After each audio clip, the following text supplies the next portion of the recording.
en Belgique. Nous allons retrouver François Bedonnez à Bruxelles. Bonjour François. Alors on sait Bonjour Isabelle. En Belgique, il y a forcément les Wallons et les Flamands, ceux qui parlent français, ceux qui parlent néerlandais. Et en fait, il paraît qu'ils ne regardent pas forcément les mêmes programmes de télévision. Ça veut dire qu'il n'y a pas une, mais deux télévisions publiques. Elles habitent dans le même endroit, dans le même bâtiment. Elles communiquent entre elles. Comment ça se passe ?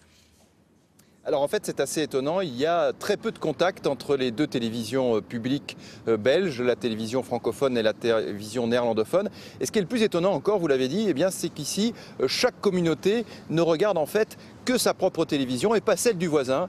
Et du coup en Belgique il n'y a pas une opinion publique mais deux opinions publiques. Regardez le reportage réalisé par Céline Gransart et Frédéric Furnémont. François de Brigode est le présentateur vedette du journal de la télévision belge francophone, la RTBF. Wim de Wilder, lui, présente le journal de la télévision flamande, la VRT.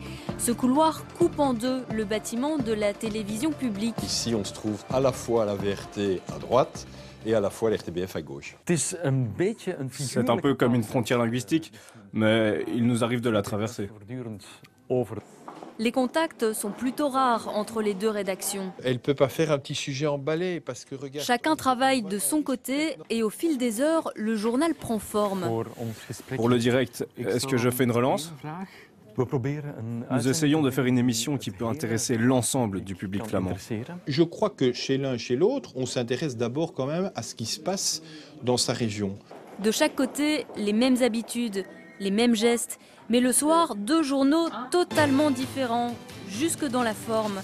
Chez les francophones, un style posé, classique. Bonsoir à toutes et à tous. À la française. Voici les titres de l'actualité. Du côté flamand, une mise en scène plus moderne, proche des journaux anglo-saxons ou allemands. Alors comment les téléspectateurs belges jonglent-ils avec cette télévision à deux visages ? Florence est francophone, Peter est néerlandophone. Ce couple bilingue s'adapte et y voit même quelques avantages. Ce qu'il y a de bien en Belgique, c'est que le journal parlé commence à 19h en Flandre. Et ensuite, en fait, on switch vers le côté francophone, où là, le journal parlé commence à 19h30. Je regarde d'abord les chaînes néerlandophones. Et après, si là, il ne passe rien, je passerai aux chaînes francophones. Au nord, la classe de Frida reflète une particularité de la télévision flamande. Elle met en scène ceux qu'on appelle les Flamands célèbres, une appellation quasi officielle attribuée à des artistes, des animateurs télé, des sportifs. Ils sont mis à toutes les sauces dans les émissions de divertissement. Cette culture, ce phénomène de la célébrité est très présent ici en Flandre. C'est vraiment à la mode. Étonnamment, ces people flamands sont totalement inconnus en Wallonie. J'habite en Flandre, à quelques kilomètres de la Wallonie. Et pourtant, quand je m'y rends, personne ne me reconnaît. Au sud, les émissions royales cartonnent. Les francophones, plus attachés à la monarchie belge que les flamands, suivent avec intérêt la vie du palais. L'émission Place Royale décrypte chaque semaine les sorties des têtes couronnées. Sur le tapis parallèle, la reine Mathilde s'aperçoit qu'elle est mal positionnée. Avec des préoccupations différentes au nord et au sud, la Belgique offre un paysage audiovisuel en double exemplaire. Bonne soirée, au revoir.